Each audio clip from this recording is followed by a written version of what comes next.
যারা গুরুত্বপূর্ণ আপডেট নিউজটি দেখার জন্য ক্লিক করেছেন, ভিডিওটি দেখতে লাইক দিয়ে কন্টিনিউ করা অনুরোধ জানাচ্ছি। আসসালামু আলাইকুম প্রিয় শিক্ষার্থী বন্ধুরা, তোমরা যারা এসএসসি পরীক্ষা দিয়েছো তোমাদের রেজাল্ট কত তারিখে প্রকাশ করা হবে জানালো শিক্ষা বোর্ড। আজকের আপডেট নিউজটি খুবই গুরুত্বপূর্ণ। আজকের আপডেট নিউজটির মাধ্যমে এই সংক্রান্ত বিস্তারিত তথ্য দেখে নেওয়ার চেষ্টা করবো। তাহলে চলো মূল ভিডিওটি শুরু করা যাক। প্রিয় বন্ধুরা, মূল ভিডিওটি শুরু করার আগে বরাবরের মতো ছোট্ট একটি রিকোয়েস্ট থাকবে, তোমরা যারা এখন আমাদের চ্যানেলটি সাবস্ক্রাইব করোনি দ্রুত আমাদের চ্যানেলটি সাবস্ক্রাইব করে নিবা।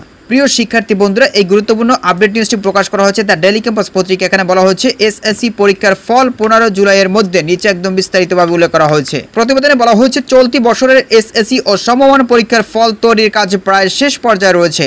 আগামী 15 জুলাইয়ের মধ্যে ফলাফল প্রকাশ করা হবে।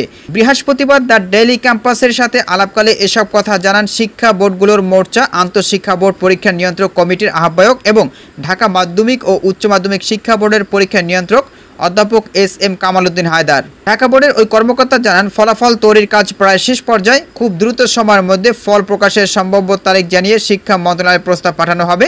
আমরা মন্ত্রণালয়ের সবুজ সংকেতের জন্য অপেক্ষা করছি, সংকেত পেলেই প্রস্তাব পাঠানো হবে। সম্ভাব্য কোন 3টি তারিখ প্রস্তাব করবেন এমন প্রশ্নের জবাবে অধ্যাপক এস.এম. কামাল উদ্দিন হায়দার আরও বলেন, এটি এখনও চূড়ান্ত হয়নি, তবে যেহেতু মাদ্রাসা বোর্ডের শেষ পরীক্ষা 15 মে অনুষ্ঠিত হয়েছে, সেহেতু আমরা 15 জুলাইয়ের মধ্যে ফল প্রকাশের প্রস্তুতি নিচ্ছি। সবকিছু ঠিক থাকলে এই সময়সীমার মধ্যে ফল প্রকাশ করা হবে। এবার 9টি সাধারণ শিক্ষা বোর্ডের অধীনে এসএসসি পরীক্ষায় অংশ নিয়েছেন 14,90,142 জন। এর মধ্যে ছাত্র 7,01,538 জন এবং ছাত্রী 7,88,604 জন। 2,291টি কেন্দ্রে 18,084টি প্রতিষ্ঠানের শিক্ষার্থীরা পরীক্ষায় অংশ নিয়েছে।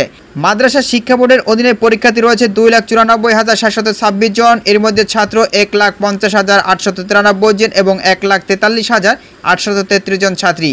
এই বোর্ডের অধীনে পরীক্ষা কেন্দ্রের সংখ্যা 725টি, প্রতিষ্ঠানের সংখ্যা 9,063টি। তো প্রিয় শিক্ষার্থী বন্ধুরা, এই ছিল তোমাদের জন্য আজকের আপডেট নিউজ। পরবর্তীতে নতুন কোনো ভিডিও নিয়ে তোমাদের মাঝে হাজির হব। সবাই ভালো থাকবে, সুস্থ থাকবে, আল্লাহ হাফেজ।